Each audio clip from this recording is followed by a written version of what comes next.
Dartmoor Prison, isolated from the outside world by walls of granite.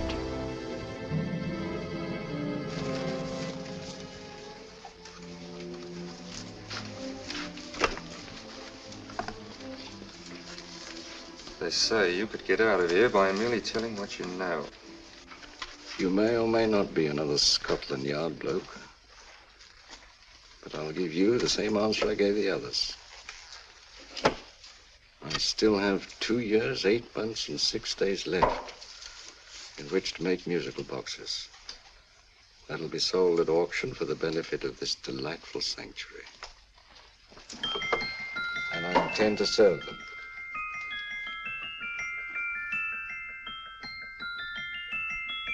Move along. And now we come to the next object on our list, or I should say objects, because there are 3 of them. Now, ladies and gentlemen, these can be bought together or separately. Now, these beautiful little musical boxes only arrived this morning, and I didn't intend to put them on the auction block until later, but I'm going to sell them now. So, good friends, as our old pal Mark Antony used to say, lend me your ears.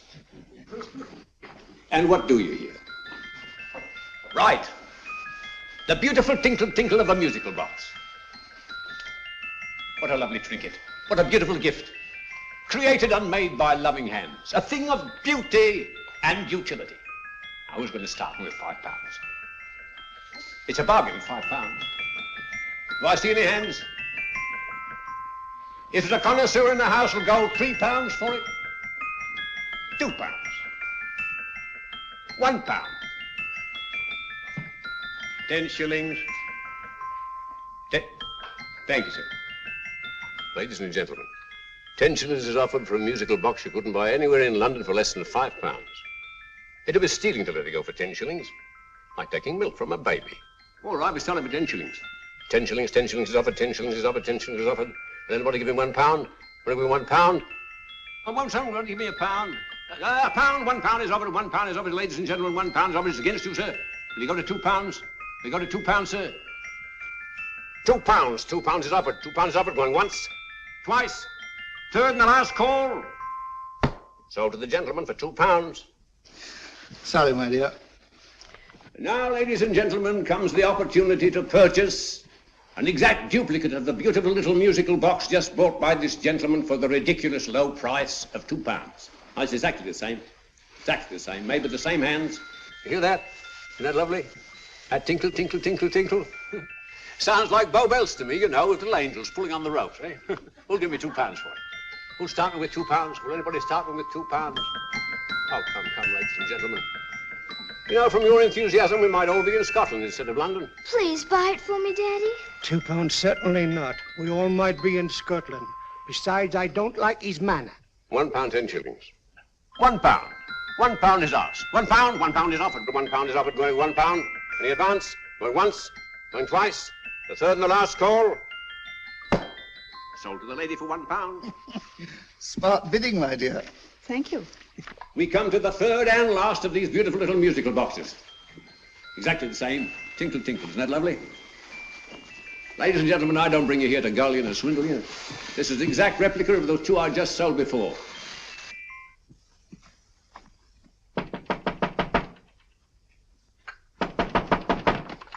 We're closed. But this is extremely important.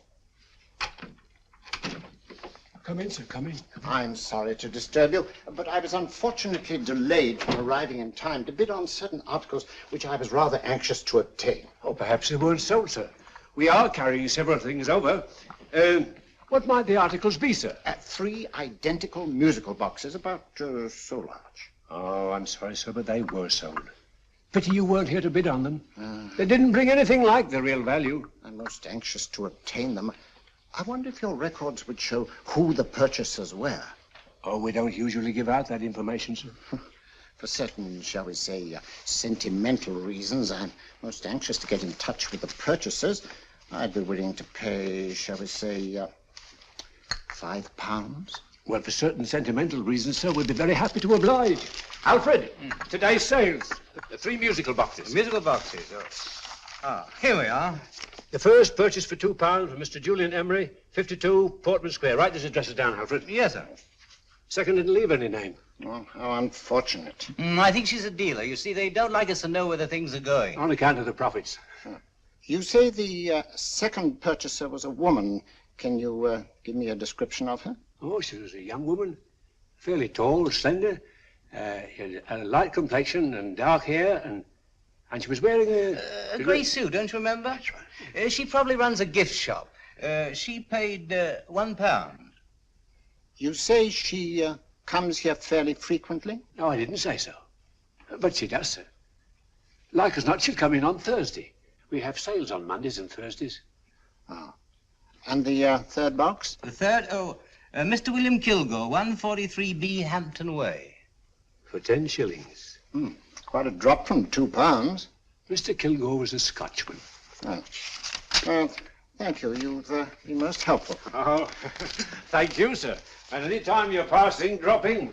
We always have lovely things for sale. How kind, sir? Thank you. I'll be back Thursday.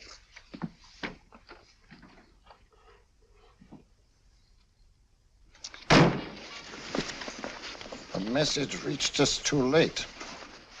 Musical boxes are being sold. Well, let's get out of here.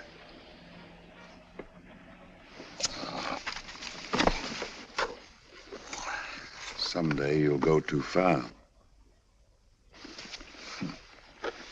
Reaching for a star, you fool. Yet a fool may touch a star, Colonel Cavanaugh, if he but reach high enough. But not possess it as you would. The musical boxes, they're being sold. What a pity for you, my dear Colonel. Is it my fault that the message reached us only an hour ago? Is it my fault that they were sold? You can't hold me responsible for that. Hope for your sake you're right.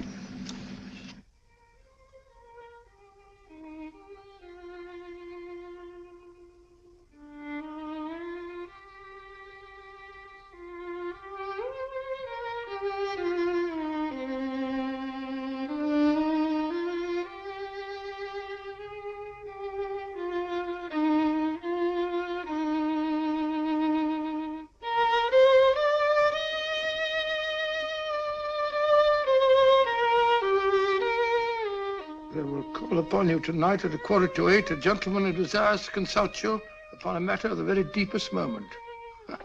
Remember that letter, Holmes? It was written over 2 years ago. An interesting case, devilishly interesting. Irene Adler. What a striking-looking woman from the brief glance I had of her. Seems only yesterday. What charm. What poise, and what a mind. Sharp enough and brilliant enough to outwit the great Sherlock Holmes himself. I take it the new issue of the Strand magazine is out, containing another of your slightly lurid tales. It is indeed. And what do you call this one? I call it A Scandal in Bohemia. Not a bad title, eh? If you must record my exploits, I do wish you'd put less emphasis on the melodramatic and more on the intellectual issues involved. More on the What do you mean by that? Well, I do hope you've given the woman a soul. She had one, you know. By the woman, I suppose you mean Irene Adler. Yes. I shall always remember her as the woman.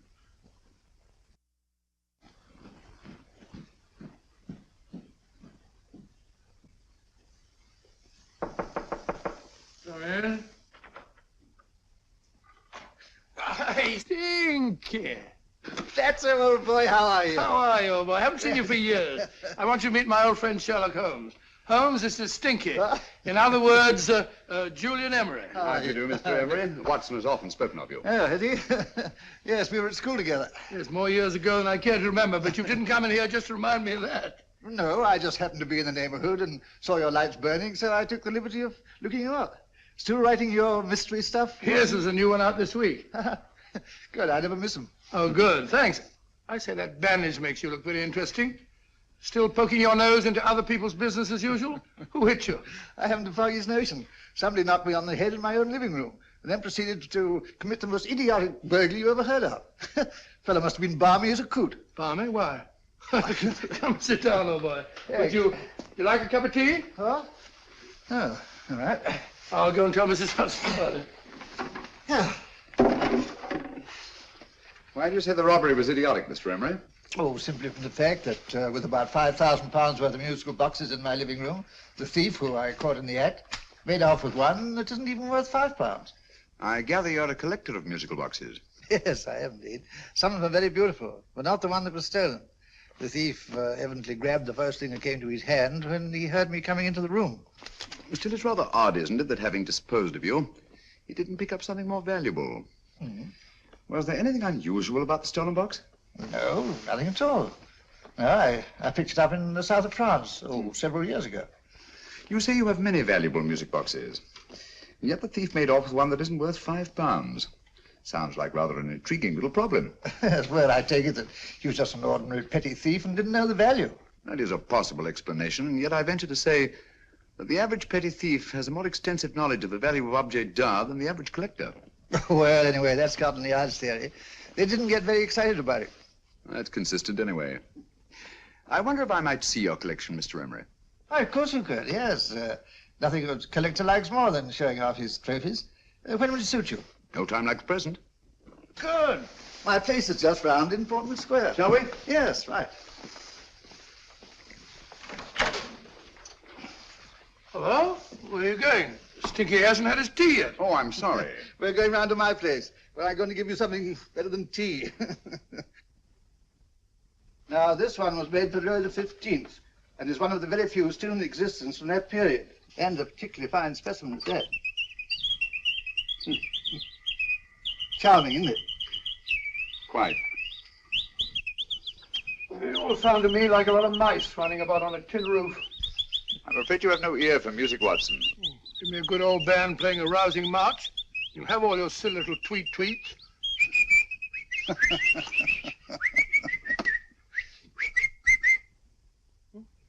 Another one. This is me.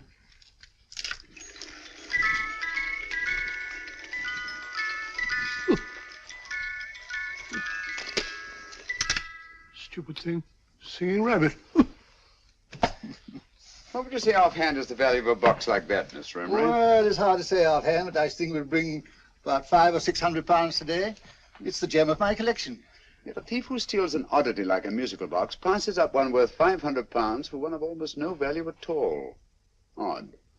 Very odd. What was the stolen box like, Mr. Emery? Oh, just a plain wooden box about so big. As a matter of fact, I have one over here almost exactly like it. I picked this up yesterday at an auction room in Knightsbridge. Paid only £2 for it. Of course, I wouldn't in the ordinary way add one like this to my collection, but the tune intrigued me. I'd never heard it before.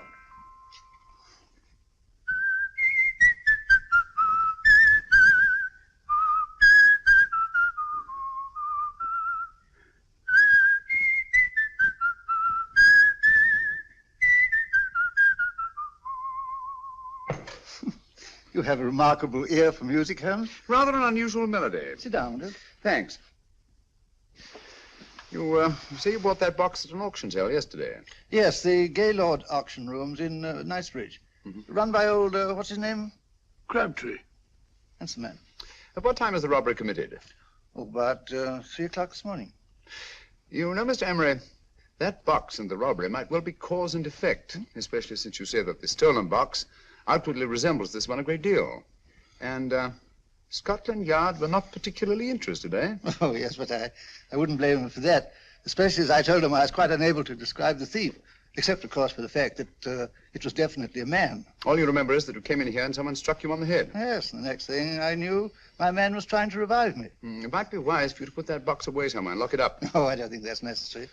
Besides, everything's insured. Well, at least if any further attempts at robbery are made, I'd suggest that you call the police, rather than running into any personal danger. Oh, come, Holmes, aren't you being a bit of an alarmist? Possibly. Well, I must agree with old Stinky. Seems to me you are making rather a mountain out of a molehill. Molehill is the word, old boy, and it's time you were in bed. Thanks so much for letting us see your place. Now, it's been glad meeting you. Holmes, I can't understand why you were so mysterious. Seems to me the petty thief explanation was the only sensible one. Really? Yes, I can't see how you can believe it was anything else. I didn't say I believed it to be anything else. The petty thief theory is the obvious one, I grant you. However, it's often a mistake to accept something as true merely because it's obvious. The truth is only arrived at by the painstaking process of eliminating the untrue. We are not able to do that in this case without further data. Rubbish, you're pulling my leg. You're trying to turn a tuppenny halfpenny robbery into an international plot. No, I'm not. I just hope that your friend Stinky is a little more cautious in the future. Just in case.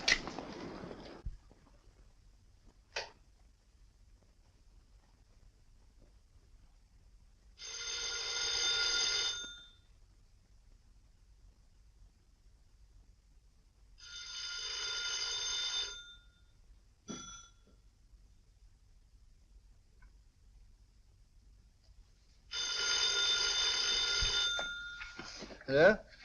Yeah? Julian Emery here. Who? Why, of course I remember you, Mrs. Courtney. Yes, you're the one bright spot at that appallingly dull affair of Lady Sanford's. Huh? Of course it isn't too late to come round. Yes, I shall be delighted to give you a drink. I tell you what, come straight up and I'll leave the door unlatched. Right, well, 15 minutes? Good. I shall be counting each moment.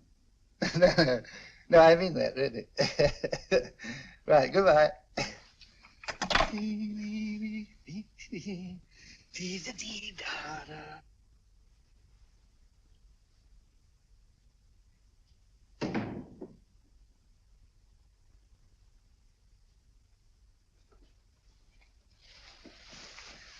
Boo!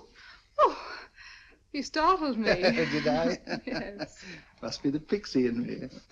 I know I shouldn't have called you so late, but I was at a party just around the corner, and I remembered your invitation to see your collection of musical boxes. My dear Mrs. Courtney, pleasure is all the greater for being so unexpected.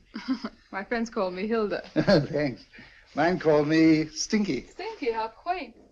Oh, what a perfectly wonderful collection of musical boxes. You know, when you told me you had a collection, I had no idea it was so attractive. Yes. They appeal to the ear as well as to the eye. Oh, what a plain little one. Why, it looks just like a country cousin amid all this grandeur. No. You mustn't underestimate the country cousin. Only last night a burglar broke in here, and with all these to choose from, went off with one very much like it. Really? Yes, I don't mind the loss of the box so much, but I do resent this crack on the skull. But it makes you look so interesting. Oh, do you think so? Uh-huh. It's funny, that's what old Fatso said. Fatso? I mean, Dr. Watson. He was here this evening with a friend, a Mr. Holmes. He's interested in my collection, too. Sherlock Holmes? Yes. Do you know him? I've heard of him.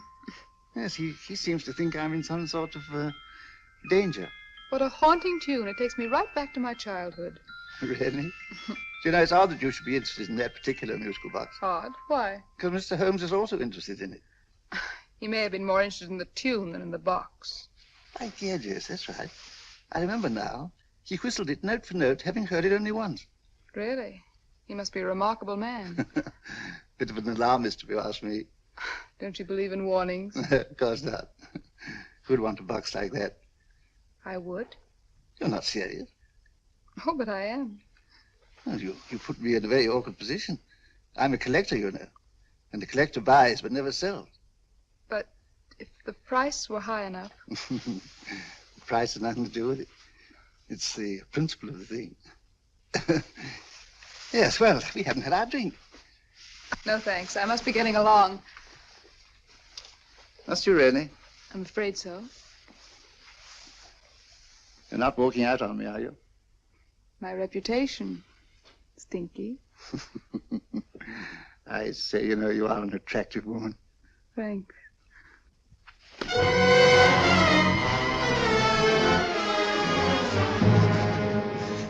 You fool. I told you to wait outside. What did you have to kill him for? All I had to do was walk out with this. He held you in his arms. Don't touch him. Don't touch anything. Now get out. I'm sorry. You're sorry. What about me? This is murder. What about Scotland Yard? What about Sherlock Holmes? Now get out!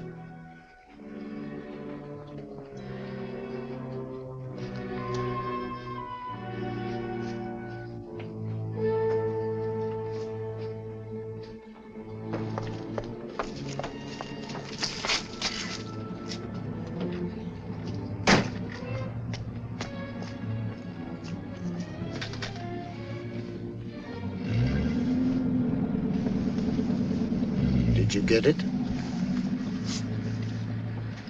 Good. Did you have any trouble with him? Just a matter of murder. Ah, Mr. Holmes. Hopkins? Thanks for coming so promptly. Inspector Lestrade suggested that I call through to you. Mr. Emery was the client of Mr. Holmes, Inspector. Indeed. You didn't mention that when I telephoned you, Mr. Holmes. Well, not exactly a client, Inspector. Sergeant Thompson? He was killed between the hours of 11 and 2 o'clock this morning, Mr. Holmes. Must have been someone he knew, someone of whom he had no suspicion. Poor old Stinky. It's all my fault. I should have prevented this. Well, it's no time to start talking about that now, Doctor. Apparently it's gone. That's the second attempt on the musical box that Emery bought at the auction sale. And this time it was successful. But that box was only worth £2. It was worth a man's life, Watson. I think we'd better pay a visit to Gaylord's auction room and that fellow Crabtree. Inspector, may I suggest that you make a complete search of this flat for a small, plain, musical box about that size? Thank you. Come on, Watson. You say the first box went to Mr. Julian Emery. The second to Mr. Kilgore, 143B Hampton Way. And the third to the unidentified young lady who presumably has a shop and lives near Golders Green. That's right, Mr. Holmes. Isn't it rather strange, Mr. Crabtree, that you should have had 3 identical musical boxes all playing the same tune? Where'd they come from? Dartmoor Prison. Dartmoor? Yeah, we get a regular shipment from there every month. The inmates manufacture them. Well, they make all kinds of things, you know, pipe racks, waste paper baskets, musical boxes. Did you happen to notice if anyone showed any particular interest during the auction in the purchasers of these 3 boxes? Oh, come now, Mr. Crabtree. This is very literally a matter of life and death. Well, since you put it that way, Mr. Holmes, there was a gentleman came in here about an hour after closing time, and he was in an awful state, he was. He gave me £5 to tell him where the boxes had gone to. He said they had a sentimental value for him, sir. Expensive sentiment. Can you describe him? He was tall, distinguished looking, and he had grey hair and a moustache. He was quite a gentleman, sir. What was his reaction when you were unable to supply him with the address of the young lady who owned the shop? I told him the young lady usually come back on Thursday. He said he'd come back on Thursday. Now, that's tomorrow. Thank you, Mr. Crabtree. You've been very helpful. Thank you. Come along, Watson. Where are we going now, Holmes? To the home of Mr. Kilgore, the man who bought the 3rd box.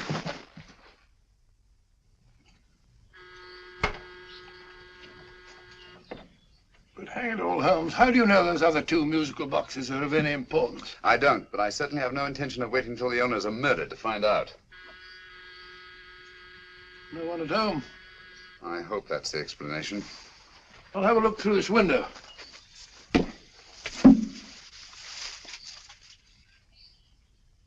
Doesn't seem to be anyone there. The whole place seems deserted as far as I can see. Yes. Mr. and Mrs. Kilgore at home? No. When do you expect them? Oh, in an hour or so. There's no use your hanging about. They don't buy nothing from peddlers. Peddlers? My good woman, this is Mr. Sherlock Holmes. Sherlock Holmes? Oh, go on. Do you mind if we come in and wait? My business is rather urgent. Well, I've got to go out and do my shopping. And I don't know as Mrs. Kilgore like any strangers nosing about. Quite all right, I assure you. Well, I've got to be off. You two wait in the parlour. And no smoking either. Mrs. Kilgore said it smells up the house. Funny old girl, Holmes.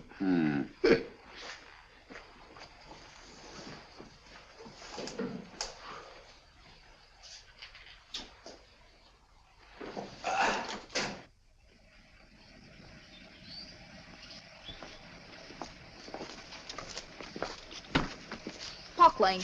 Park Lane?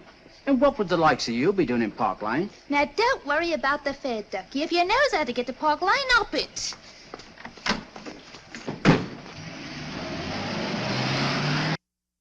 You know, Holmes, I've been thinking. There must have been something hidden in that box of old Stinky's. Stolen jewelry, possibly. What's up, Holmes? Listen. What's just the steam in the water pipes?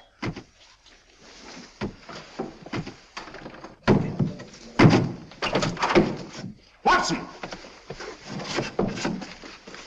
Great Scott! Come on, Holmes. Get on the chair here. It's all right, my dear.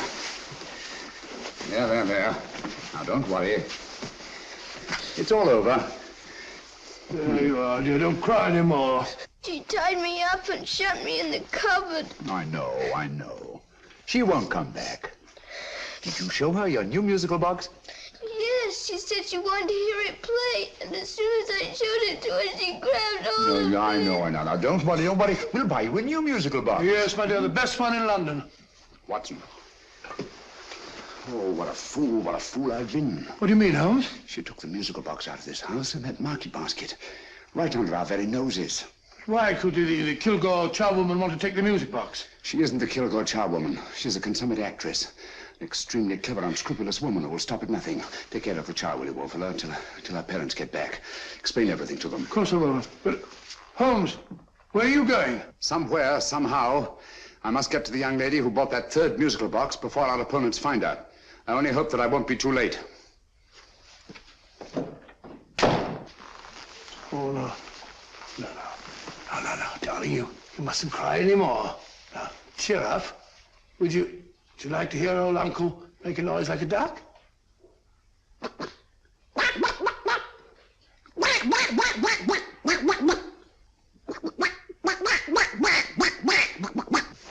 Oh, sorry.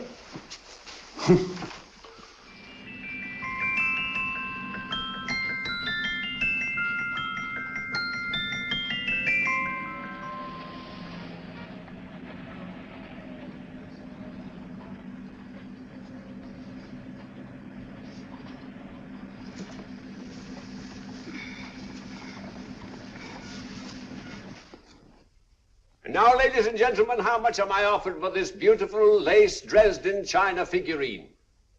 A lady of the French court. Now, this is the genuine article. What a beautiful ornament for your mantelpiece. Or you could use it as a centerpiece on the dining room table. Now, will somebody start me for £10? Will somebody start me for £10? £8? £7?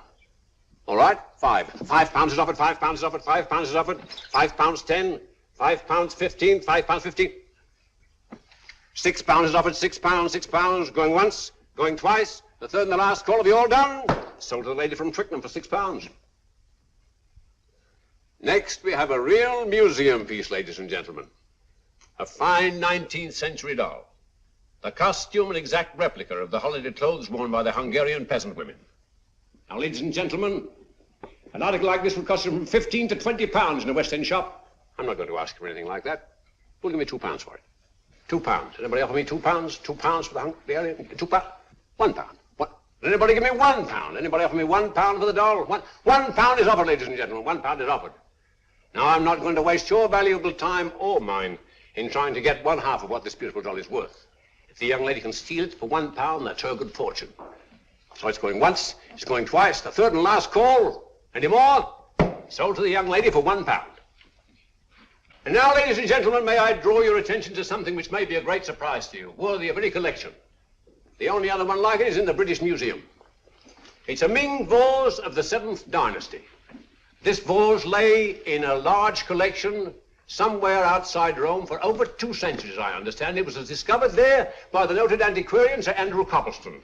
Now, some of you may remember Sir Andrew Coppleston. Besides being a noted traveller and antiquarian, he's also a gentleman rider.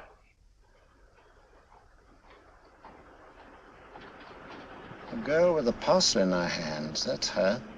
Are you sure that's the girl? Well, she fits perfectly the auctioneer's description. Follow her, Hamid.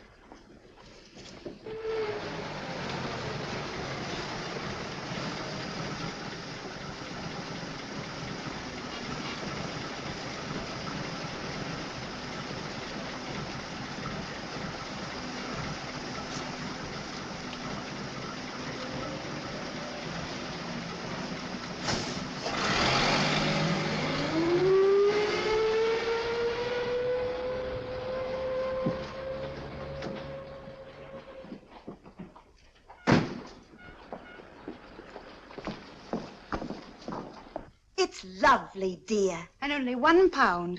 We can get at least 3 for it. Easily. I'll go make some tea. I could do with a cup. Right. Good afternoon. Good afternoon. I'm looking for a birthday gift for a 7-year-old girl. What would you suggest? We have some lovely dolls. Now, this Hungarian I think peasant... she has enough dolls already. Books are always welcome. Well, I'm looking for something a little different. Well, that's rather cute. What is it? Well, that's a musical box. Children always love them. And this is an exceptionally nice one. It plays many tunes.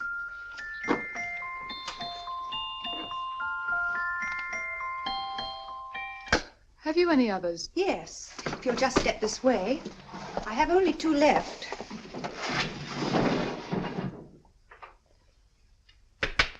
How nice.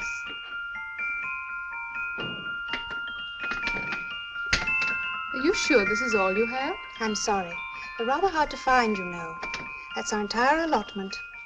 I did have one other, but I sold it earlier this afternoon.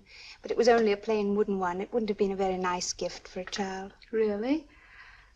Do you happen to know who the purchaser was? Why, yes. He left his card, just in case anyone should inquire for him.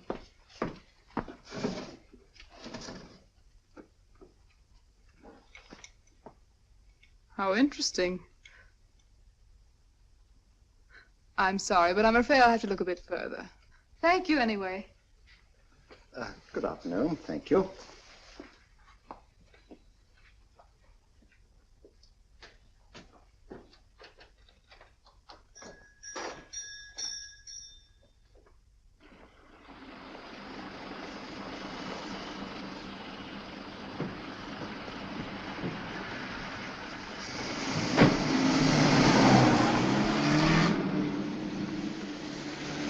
Heavy!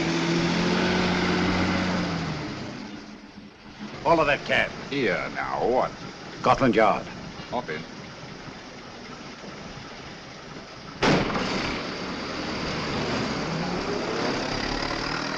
Sherlock Holmes. I might have known. We thought we were the hunters, instead of which we're the hunted. We've been fools. We played right into his hands. Of course. He's had us followed. Don't look. The man in front of the toy shop. Hamid. Turn sharp right at the next corner and again at the next.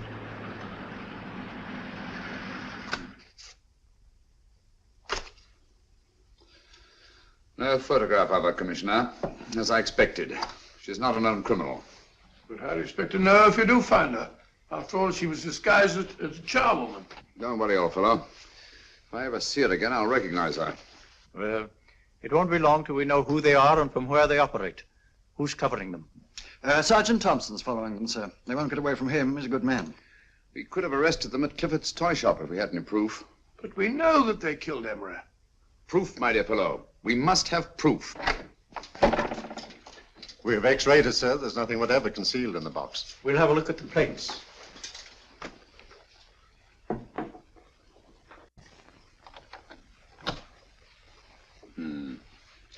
There must be some clue. And it's probably so obvious that we've all overlooked it. Seems to me we're up against a bunch of lunatics. Not lunatics, my dear fellow. Extremely astute, cold-blooded murderers. What can these little musical boxes have in them that's so important? Don't forget they were made in Dartmoor prison.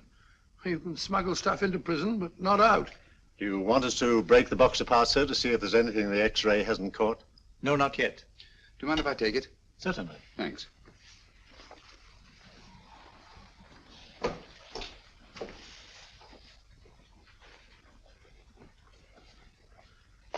The governor of Dartmoor Prison informed us, sir, in answer to Mr. Holmes' question, that all 3 musical boxes were made by the same convict, John Davidson, serving a 7-year term, sir. Davidson? The Bank of England plates. That'll be all. Yes, sir.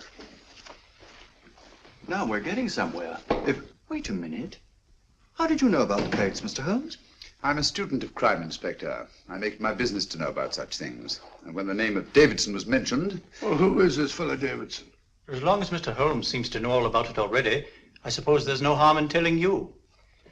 2 years ago in London, there occurred a robbery of such tremendous importance, Although the stolen articles themselves have no intrinsic value whatsoever, that the Home Secretary was instrumental in seeing that not a word of it appeared in any newspaper. But you never told me anything about this, Holmes.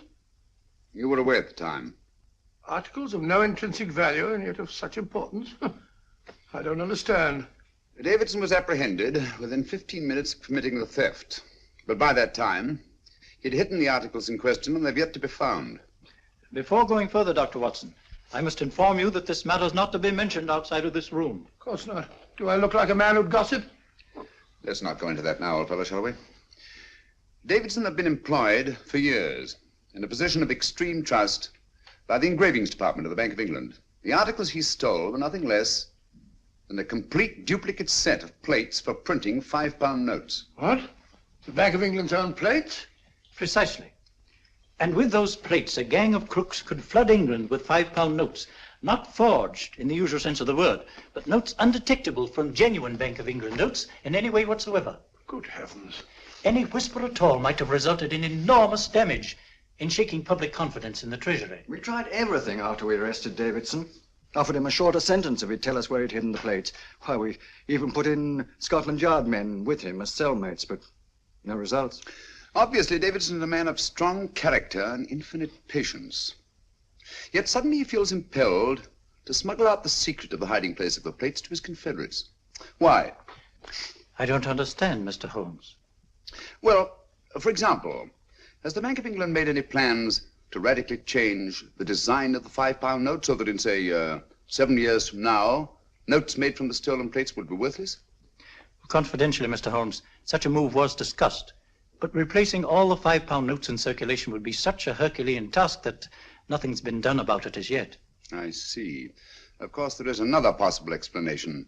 Davidson didn't have much time to find a hiding place before he was captured. He may be afraid that the plates will be accidentally discovered before he's released. Hence his anxiety to communicate their whereabouts to his confederates as soon as possible. I believe you've hit it, Mr. Holmes. I'm sure that the message is contained in this musical box. Or rather, in all 3 musical boxes, since possession of all 3 seems to be essential. Our opponents have 2/3 of the puzzle, we have 1/3. Well, what are you going to do, Holmes? Try to deduce the message from the 1/3 that we have.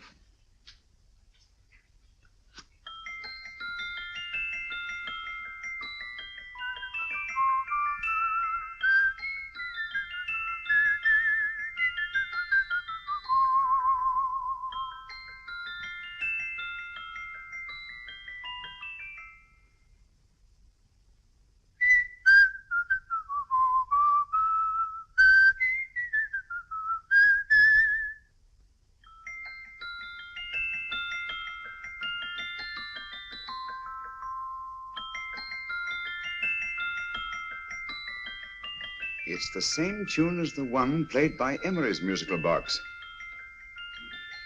And yet it's different. Sounds the same to me. The tune. Somehow the tune is the key to the mystery. It must be the tune. Otherwise, why use 3 musical boxes to convey the message? Why not collar boxes or shoe boxes? Yes? Oh. It's for you, Inspector. Oh, thank you, sir. Inspector Hopkins speaking. What? Where? Golders Green Station reports they've just found Sergeant Thompson's body. From the tire marks on his clothes, he was apparently run over by a taxi. What an unfortunate accident. Not an accident, my dear fellow. I'm afraid it's murder. You never know just who you're going to meet when you're walking down a busy London street. Mrs. Hawkins, Mrs. Brown, any subject of the crowd. Oh, you never know just who you're going to meet. So you better hold your topper in your hand, just in case you meet a lady on the Strand. Girls will think you're kind of sweet, and your day will be complete. Oh, you never know just who you're going to meet. Now a gentleman is judged by his appearance. Yes, a gentleman is judged by how he talks. Now he's much better off when he's acting like a toff, especially if he's taking him a walk. What on earth is this outlandish place? A rendezvous for actors. Actors? Buskers, old boy. You've seen them 1,000 times. Actors who entertain the queues, waiting outside theaters. Who you're going to meet when you're walking down a busy London street. So you better wear your best, velvet pies to look your best, 'cause you never know just who you're going to meet. So you better keep your manners right in view, just in case a lady gives a how'd you do. Keep your trousers in a pleat, shine your shoes and keep them neat, 'cause you never know just who you're going to meet. Blimey. Mr. Holmes. How are you, Joe? Never met him. And yourself? Fine, thank you. I want you to meet a friend of mine, Dr. Watson, Joe Sisto. Oh, well, any friend of Mr. Holmes is a friend of mine. Hi, Joe. He did me a good turn once that I'll never forget. Yes, I cleared Joe of a most unpleasant charge. Murder, no less. Oh, really? By proving to the satisfaction of the police that he was busy at the time blowing open someone's safe. That's right, Governor. Good gracious me. Joe, now you can help me. Come on, buzz off, buzz off. Come on, up it, up it. Can't a gentleman have some peace and quiet around here? And you too. There you are, Mr. Holmes. Now we can have some peace and quiet around here. Thank you, Joe. There's £5 in this for you. Well, I wouldn't want to take it on myself, sir, but I can get somebody to do it for you for half of that. You don't know what the job is yet. For £5? Murder, ain't it? What? No, Joe, not murder, just music. I want you to identify a song for me. Oh, there ain't a song that's been written that I don't know. That's why I came to you. Of course, the violin is more my instrument, but, oh, well, here we go. Now listen to this, Joe.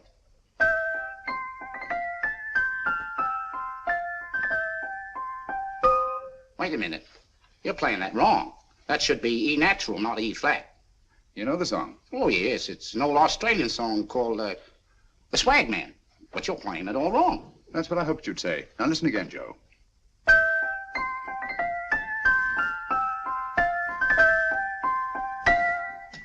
That's the same tune, all right, but you're making different mistakes than you did the first time.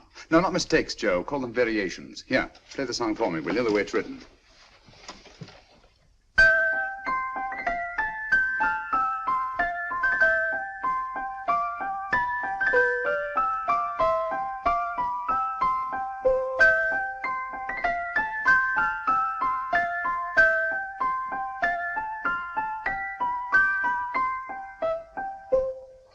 There you are.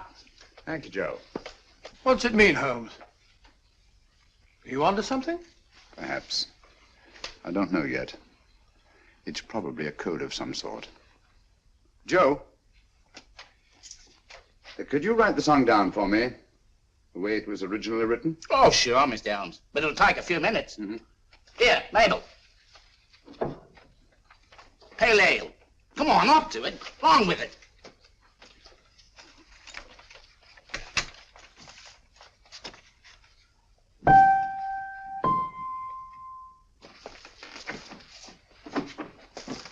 Well, obviously it isn't the lyrics. No combination of those words made any sense at all. The variations in the way Emery's musical box played the tune are different from the variations in the one we have. You sure? Quite.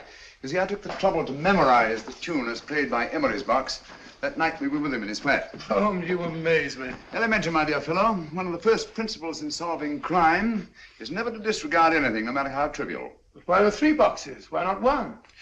Because the message was obviously too long to be conveyed by any one variation.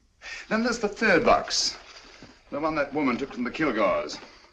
That contains yet another set of variations. Yes, well, it's all beyond me. Well, all we have to do now is to find the secret of the variations. Not a very easy problem to solve, my dear fellow.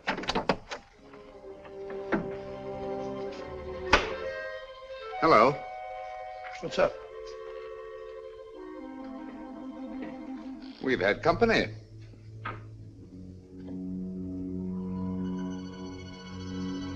I say, this is outrageous. Ask Mrs. Hudson to come in here, will you? Right.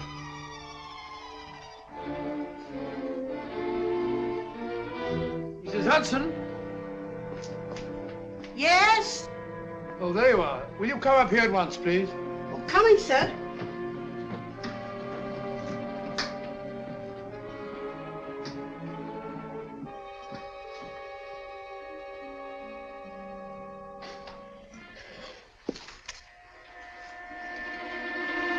Mercy me, Mr. Holmes. What has happened? Who called while we were out, Mrs. Hudson? Just a young lady. The one who said you wanted her to wait for you. And a nice-looking old gentleman with Our her. friends again, Watson. Friends? What did the young lady look like? Oh, I couldn't see her face. She had a heavy black veil on. But she had such a nice way with her. Oh, I'm sorry, Mr. Holmes, if I've done anything wrong. But you did say I should always let clients come in and wait for you. Don't worry, Mrs. Hudson, don't worry. You had no way of knowing. It's quite all right, quite all right. Now, don't worry, Mrs. Hudson. Don't worry. Well, where on earth's the musical box? They didn't get it. Didn't get it? Where is it? It's in your hand. Huh? In that biscuit jar. Take the biscuits off the top. Now put your hand inside, and you'll find the music box. Well done, Holmes. Well done. Amazing.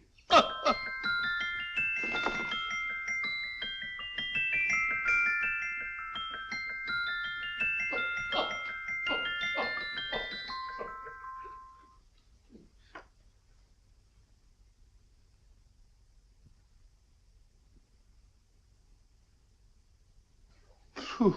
Nice fresh smell. Like a pub after closing time.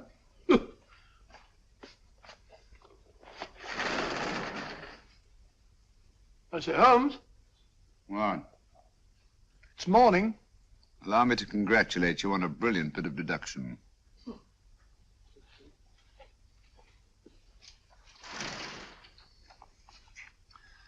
It's not a transposition, not a polygraph transposition, not a trigraph, nor any known form of decoding. How about the Morse code? Have you tried that? Yes, at about 3 o'clock this morning. I'm sorry, old man. I was only trying to help.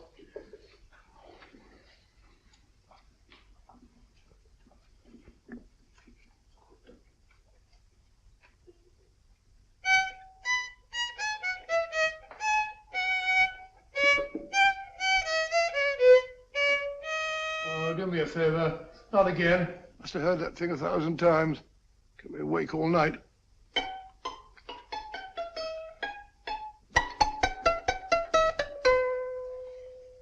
Not a very distinguished composition, I grant you. You know perfectly well I don't know one tune from the other. When I was a kid, my people tried to have me taught the piano. I've always felt sorry for that old teacher of mine. The poor old girl finally reached the point of numbering the keys for me. 1, 2, 3, 4. Even then, I never progressed beyond it. Numbering the keys, Watson. The 19th key of the keyboard is the 19th letter of the alphabet. S. Here. Write this down when I give it to you, old fellow, will you? The first altered note. Write S first. Now, the 8th key is H. The 5th key, E. The 12th key, L. The 6th key, F. S-H-E-L-F. Shelf. Your piano lessons were not in vain, old fellow. You've solved it. Thank you. Thanks, old bean. Hold it. We now have 2/3 of a message. Behind books, 3rd shelf, secretary, Dr. S.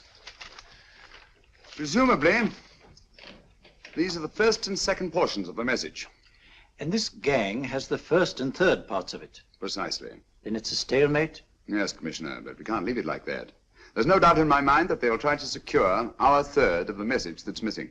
Well, I assume you've taken every precaution to guard the Clifford music. Oh, yes, it's carefully hidden at Baker Street with Dr. Watson on guard. However, I'm reasonably certain that, difficult as it may be, we can find the plates even without the missing part of the message. Behind books, 3rd shelf, secretary, Dr. S. Well, outside of the fact that Davidson hid the Bank of England plate somewhere in London, Mr. Holmes, I don't see that we've progressed at all. Allow me to point out to you, sir, the key words Dr. S. It looks as if the plates were hidden in the house of a doctor. Whether S stands for his first or last initial remains to be determined by a process of elimination. Well, there must be 10,000 doctors in London with S for a first or last initial. Precisely. And every one of them will have to be questioned in person. That's why I say this is a task for Scotland Yard. It's a task, all right.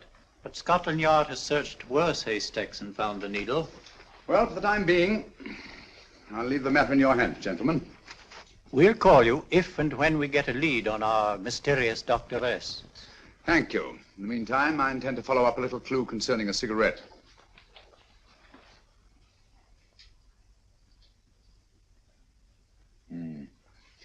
You're certain of the identification of the tobacco? Absolutely. I have made up this special blend for only 3 customers. It is almost pure Egyptian, with admixture of latakia for added body, and a pinch of perique. Merely a whisper, as one might say, for elusive fragrance. Yes. And the 3 customers? Major Wilson in Bombay, India. Mrs. Catherine Leamington Smith in Ireland. Yes, and the 3rd? Mrs. Hilda Courtney of Park Mansions, Bryanston Square. Thank you. Thank you very much. You've been most helpful. It is a pleasure to have been of service, Mr. Holmes.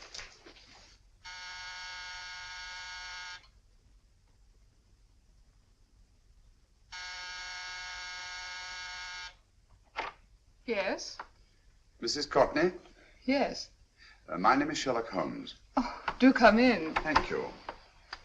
I've heard of you, of course, Mr. Holmes. I believe we have a mutual friend in Sir Edward Brookdale. He's spoken to me of you quite often. Indeed. And to what good fortune am I indebted for this visit? I think you know Mrs. Courtney. Well, I did get a summons for speeding last week. But outside of that, I don't think I'm of any interest to the police. Oh, come now, Mrs. Courtney. You seem to forget that you and I have met before. I'm sorry. I'm sure I would have remembered meeting the great Sherlock Holmes. Please sit down. Thank you. You say we met before. Yes. At the home of Mr. and Mrs. Kilgore, 143B Hampton Road. Kilgore? I don't think I know anyone of that name. Well, I didn't say you knew them. As a matter of fact, you called on them when they were out. I don't understand, Mr. Holmes. Really? And you were dressed rather differently. Indeed. Cigarette? Thank you.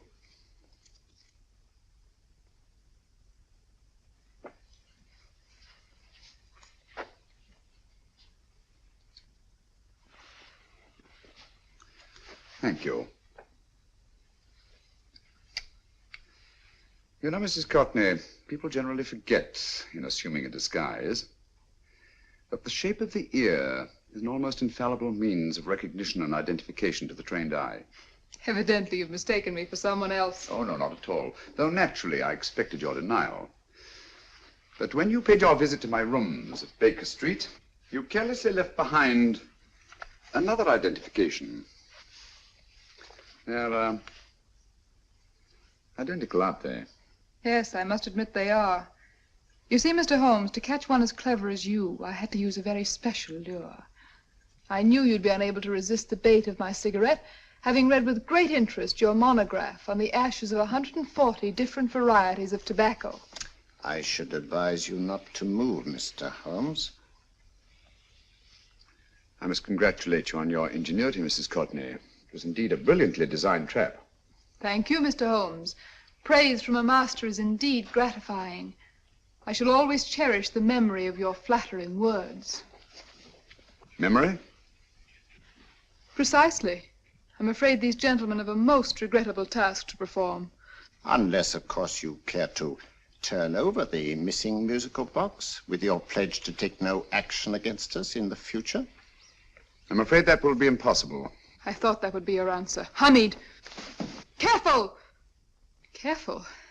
There's no need to be unnecessarily rough with our distinguished guest. You realize, Mr. Holmes, that your demise will not take place here. The corpus delicti, you know. Well, naturally. Shall we go? It's so fearfully awkward having a dead body lying about. Don't you agree, Mr. Holmes? Another dead body shouldn't weigh too heavily on your conscience, Mrs. Courtney.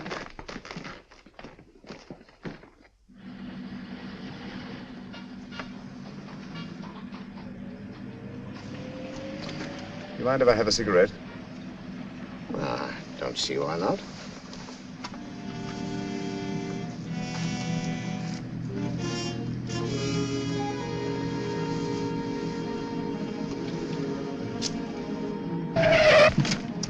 Be careful, Hamid.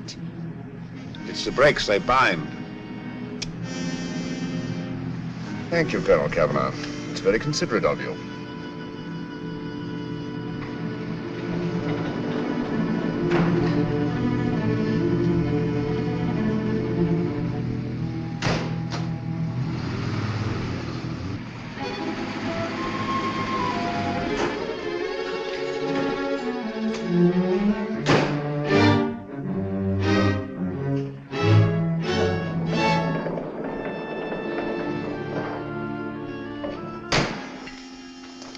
You'll be happy to know, Mr. Holmes, that your death will be a painless one.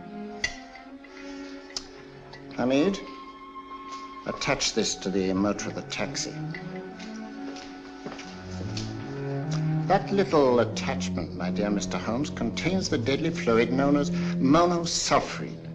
The Germans use it with gratifying results in removing their undesirables.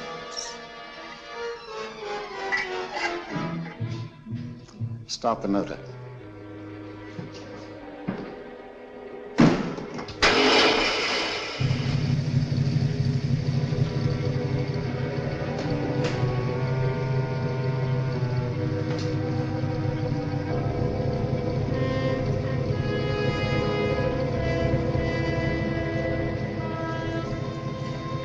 Tape his mouth.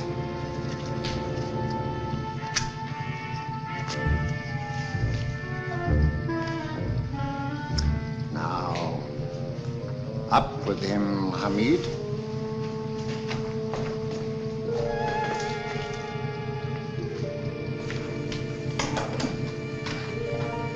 You find yourself like Muhammad's coffin, Mr. Holmes, suspended between heaven and earth. Plenty of fuel in the tank? Good. It would be too bad to have anything go wrong through so simple an oversight.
Good afternoon. Mr. Sherlock Holmes? No, I'm Dr. Watson. Oh, of course, Dr. Watson. How stupid of me. Oh, so stupid of me. Won't you come in? Well, I really came to see Mr. Holmes. Oh, I'm afraid he's out. I don't know when he'll be back. Perhaps there's something I can do. Won't you sit down? Thank you. You know, Sherlock Holmes and I have been engaged on a great many cases. Oh, really? Yes, indeed. As a matter of fact, this very moment, we're involved in one of the most baffling... Oh, well, won't you tell me your trouble? I may be able to help you. That's very kind of you, Dr. Watson. Perhaps if I wouldn't be imposing too much. Imposing? Oh, there's no imposition. No imposition at all. A pleasure, I assure you. Now, tell me all about it, Miss Williams. Mrs. Williams. I live in Surrey, Dr. Watson, and I've come up to London in sheer desperation. My only sister has disappeared, and the local police seem utterly unable to find her. Well, Holmes and I solved a case exactly like that once. Very interesting as far as I remember. I call it the adventure of the solitary cyclist. Oh, sorry. Now I come to think of it, it wasn't so very similar. Entirely different. I don't think what I was saying. Where were we? She's only 17, Dr. Watson, and until she disappeared last Thursday, she seemed to be in the best of spirits. Possibly a romantic entanglement? Oh, no, nothing of the sort. She left no note, didn't even pack a bag, no explanation. She just started to walk to the village from our house in broad daylight and simply vanished from the face of the earth. Oh, there. Might I have a glass of water? Glass of water. Have one in 1 minute.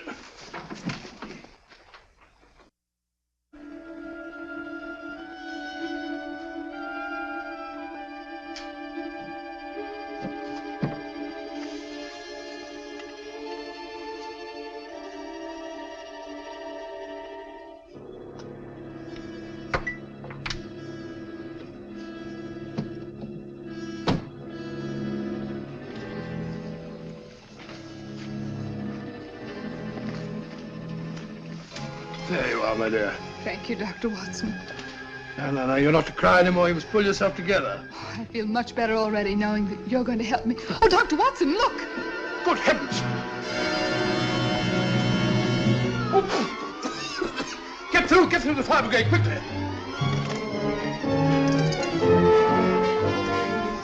Haven't you a fire extinguisher? By George, we have in the kitchen.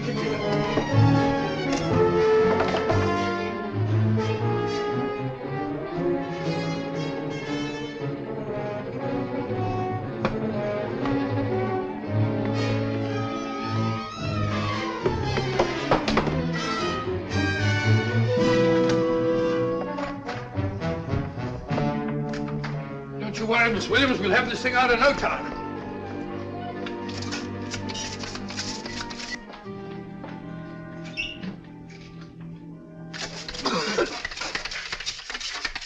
That's got it.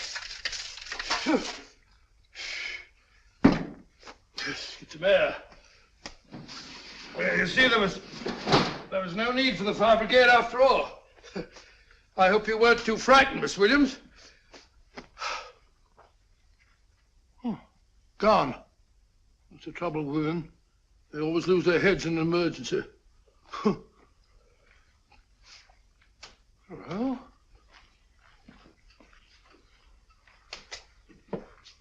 A musical box. Great Scott! Miss Williams!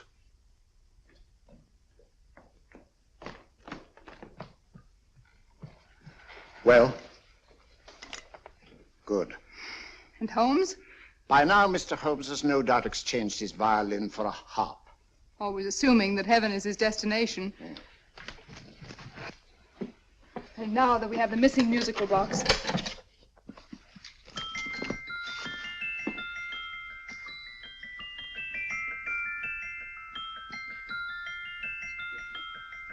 Nineteenth note.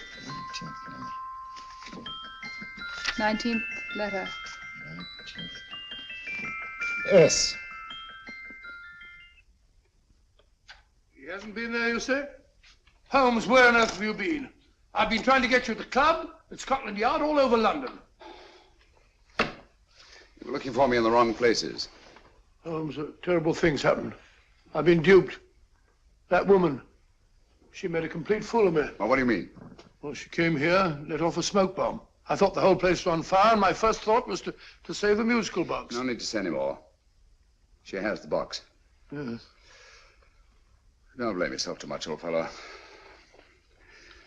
She is an extremely clever antagonist. Smoke bomb, you said? Well, you can console yourself with the thought that your charming friend is at least a reader of yours. What do you mean? If I remember correctly, you wrote about my little experiment with smoke and the cry of fire in a story you entitled A Scandal in Bohemia, which has just appeared in the Strand magazine. All right, old boy. Don't rub it in. Well, it may cheer you up to know that you made a fool of me, too. That cigarette stub was planted here for one express purpose. You're going to bandaging around this place. Bandaging? What's the matter, Holmes? You hurt? Explanations will have to wait until later. At the moment, we're faced with a problem which I fear is insurmountable. Come over here, old boy, will you? Right. Our opponents are in possession of all three parts of the code. And here are we, while the Bank of England plates pass into their possession. Cheer up, old fellow, cheer up. As Dr. Samuel Johnson once said, there's no problem the mind of man can set that the mind of man cannot solve. What's that, old fellow? I was just quoting Dr. Samuel Johnson. He said there is Thank you, Watson. Thank you. Leaving the front reception room, we come into the main hall, where Dr. Johnson was in the habit of passing through to have his meager meals in the dining room opposite, in company with his friend and biographer, James Boswell. We will now pass up the stairway, which remains in its natural wood finish, just as it was when the good doctor was here. The framed etching on the wall is believed to have been presented to Dr. Johnson by the distinguished painter, Sir Joshua Reynolds. I've been told here that that picture was given in by Mrs. Thrale, and it's definitely not a Reynolds. Is that important, my dear? Oh, I'm sorry. This way, ladies and gentlemen, please, this way. Move along, children, move along. The secretary's not on this floor. Patience, Hamid. I have a feeling My that... dear Colonel, with Sherlock Holmes out of the way, what could go wrong?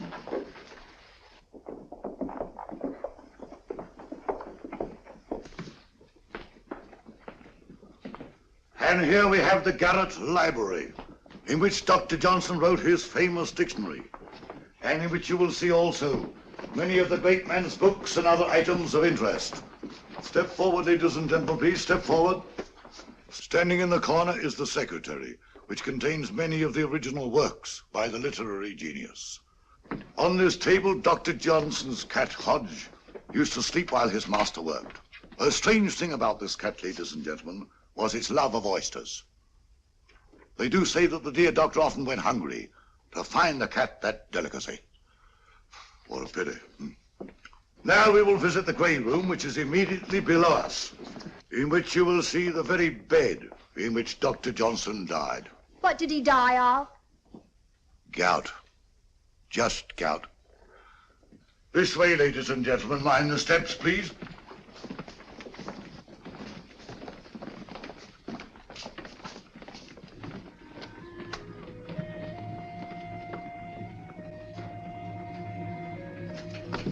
Your keys.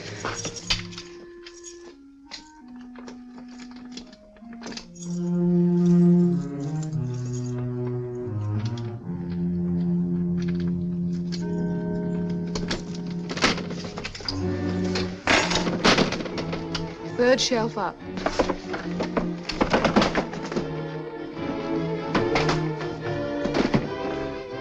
The knife.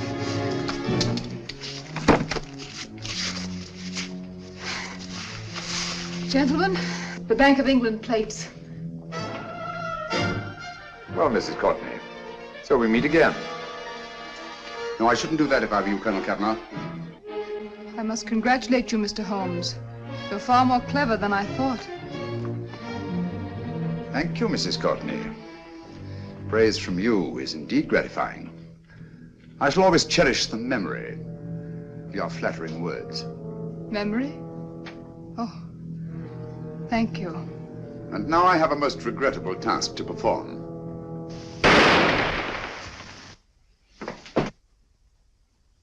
Holmes!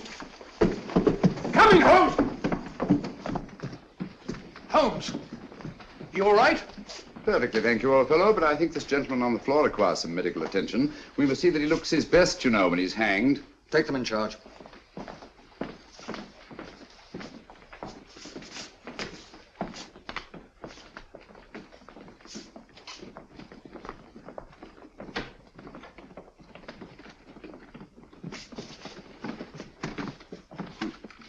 A brilliant antagonist. It's a pity her talents were so misdirected. Will you see that these plates are returned to the Bank of England, Inspector? I still don't understand how you solved it, Mr. Holmes. It's entirely due to Dr. Watson. He gave me the clue when he mentioned Dr. Samuel Johnson. Well, congratulations, Doctor. Oh, thank you, Inspector. I don't think I'd have done it entirely without Mr. Holmes's help, you know.